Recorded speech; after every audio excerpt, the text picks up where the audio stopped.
Happy to see you. How are you? Oh, I feel great. I'm blessed to be here.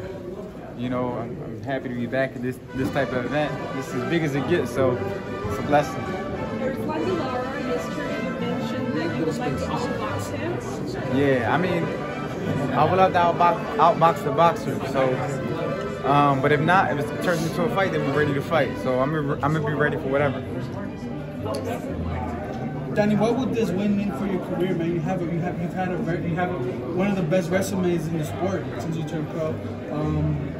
What would this win mean for you? Oh, this would mean a lot to me. You know, my dream was to always be a 3-division world champion, and it's right in front of me. I just got to go out there and get it and make history. It's a very complicated style, Cuban boxing style. Definitely. How are you going to approach it? No, definitely. Lars, to me, is one of the best technical boxers, you know, in the last 10 years. A very hard guy to beat. You know, his 3 losses are very close, but it's just like mine. You know, my 3 losses are very close.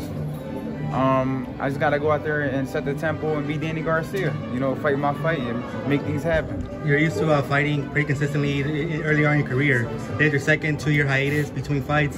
What's different between your first training camp of being 2 years off to now? What have you learned from that? I mean, not really changed. I've been sparring already. I've been feeling good. The only thing is, it takes a little bit more to like recover. You start feeling a little bit more sore. That's the only thing though, because your body ain't used to like putting it through that type of punishment. But right now, I feel like I'm recouping. You know, this week I worked out 7 days straight because I knew I was coming out here, and I feel good. I feel great. So nothing's really changed. In the New York press conference, you said that, you know, he's a great boxer, but you're coming in here to fight. What's your mentality coming in? Is it for the KO? I always go for the KO. Yeah, I say he's a great boxer, but I'm a better fighter. Because at the end of the day, when you start getting a little tired, you got to bite down. It turns into a fight. So everybody knows Danny Garcia, he comes to fight. Do you believe you have more grit than him? I mean, I believe I'm one of the most grittiest boxers in the sport. You know what I mean? I feel like not a lot of people have the heart that I have. That's just how I feel. I'm willing to fight anybody, anywhere, any place. Hey, Danny, now what does Danny Montana think of this fight? I want to know what Danny Montana thinks. I told Laura, I said, you know, you Cuban, but I'm the real Antonio Montana. I'm the real political refugee. You feel me? Danny, this car's going to get driven by the Mexican and Puerto Rican rivalry. Yeah. Who are you going for in the actual main event, man? The young big puncher in Edgar Berlanga, or the seasoned legend, future Hall of Famer, and Canelo? To be honest, man, I'm just happy to fight against Danny Garcia. But as far as the main event, you know, I'm happy for Berlanga. Like I said, that's someone I could call my friend. You know, he's been in my house, so it's hard for me to go against my own friend. I just hope both of them come out healthy, make a lot of money, and give the fans a great fight. If he has a chance, what would it be from what you've seen being close? I think his chance is use his youth. You know, his youth. He's strong, and just try to be patient. Like Jamie Munguia was a little bit too aggressive, and I feel like it worked against him. Take your time. Don't be too excited against. I mean, it's easy to say until, you know, Canelo's in front of you, but you got to go in there and just try to take your time and keep him at distance, probably like Bivol did, and just try to control the fight as much as you can. This past weekend, we had a big boxing event in LA. Do you think Crawford? What do you think of Crawford fight? Do you think he did enough to deserve Canelo for his future fight? I thought he won. Like I said before, I felt like the guy, Madrimov, he wasn't busy enough. He didn't throw enough punches. He only threw like 250 punches in a championship fight. He did put up a good fight, but he didn't do enough. So I had Crawford winning. But as far as him and Canelo and Crawford, you know, that's the fight the fans want to see. Then make it happen. You know, 2 great pound-for-pound fighters. It makes a lot of sense. But you know, first, you know, Canelo has to get past Berlanga. How do you think your Philly guy, Boots, would do against Crawford if he moved up to 54 and they met at 54? How do you think that would? I mean, that's the fight the fans really want to see. That makes more sense. They're more the same size. I would love to see that fight. You know, Boots is a young, hungry fighter from Philadelphia, and he got so much to prove. And he just wants to fight the best. He wants to get in the ring with the best. He don't care who it is, where it is. So, you know, I would love to see that fight too. You think he could pull it off? Then he could beat Crawford? Yeah, I mean, he has the tools and the skills, to me, to beat anybody. You know, he's hungry. He works hard. You know, he's a gym rat. He loves boxing. And I mean, I see him grow up. His father, I used to go to his father's gym when I was a kid. Bozy used to go spar. And I remember he used to always point at his son, look, he's going to be the special one. So definitely he's gonna be ready for the moment when the time comes. You know, I don't think Never. We got like an age gap. Yeah. Right now, like we get work, but never. There's always been like a mutual respect. You know, a lot of that was said prior to Crawford actually getting the opportunity to step in the ring with Spence, is that he didn't really bring anything to the table. That's kind of what Crawford is sticking to when it comes to Ennis. Just from your perspective, do you think Crawford has the right to say that now, being that the shoes on the other foot? But overall, what do you think about him using that perspective to kind of defend himself from having to take an Ennis fight at this point? You know, boxing is, sometimes boxing can be real political. And that's just one of the things, like, as a fighter, it's tough. It's tough because you got the young guy who they want to see you fight, but then it's like you fought so many great champions, and it's like he's basically skipping all that, what you've done to get a shot at you. So it just depends what type of fighter you are. You know, you want to go for the legacy, you want to fight the young guy. It's up to Crawford. You know, the ball's in his court. So I really don't have too much to say about that because it's like, just political. Yeah. Danny, you and Crawford are like 1-1 in the amateurs. Yeah. Would you like to, you know, get it on in the pros? I would love to. You know, I would love to, but first I got to get past Lara. That's the tough fight ahead of me. And then it's crazy because, you know, like 3 weeks ago, people weren't even talking about me. Now they're talking about Danny, Crawford, and all this stuff.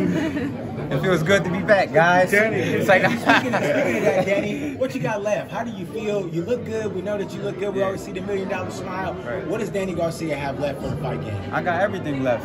Y'all gonna see it September 14th. I'm gonna put it all on the line. I'm gonna be back like I never left, and I'm gonna put everything I got inside that ring, that square circle on September 14th. Danny, can you explain why you chose to go at 160? Because 154, all the big fights are there for you.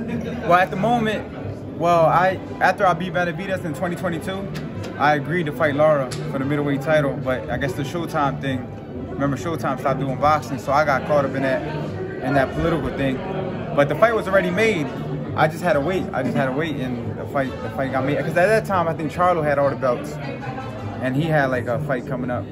So it was like, I couldn't fight for nobody at 154. So is this like a one-stop for you at 160, go back down to 154? I don't know. Let's just see what the future brings me. A couple more questions, guys. Who was Lara's best wins, in your opinion? Lara's best win? Or best fights you liked? Canelo.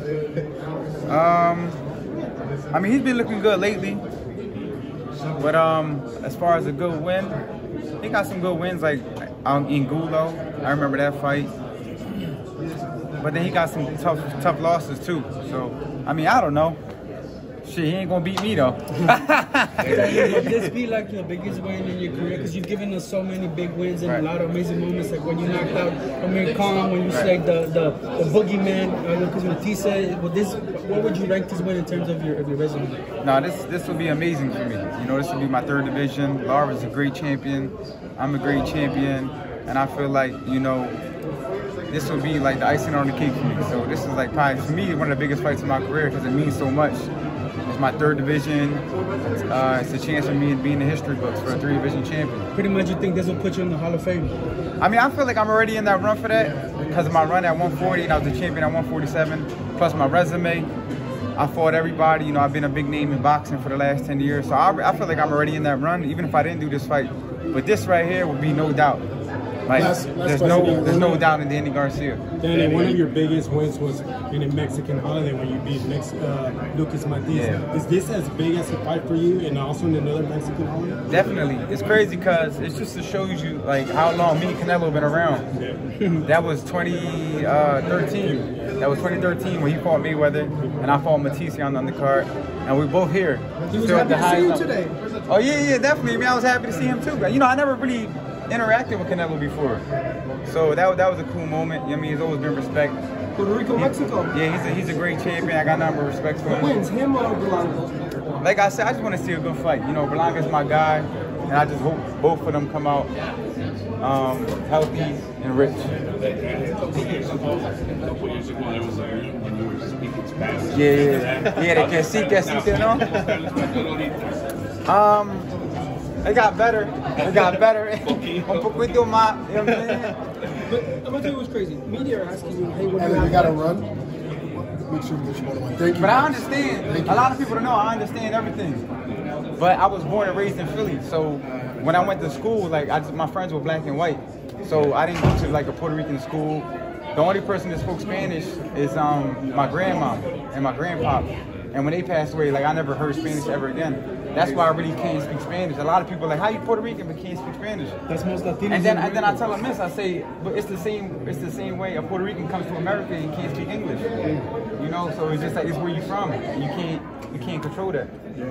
But I try every day, man. I really do. I gotta get Rosetta Stone. Appreciate you, Danny. Thank you, guys. Thank you.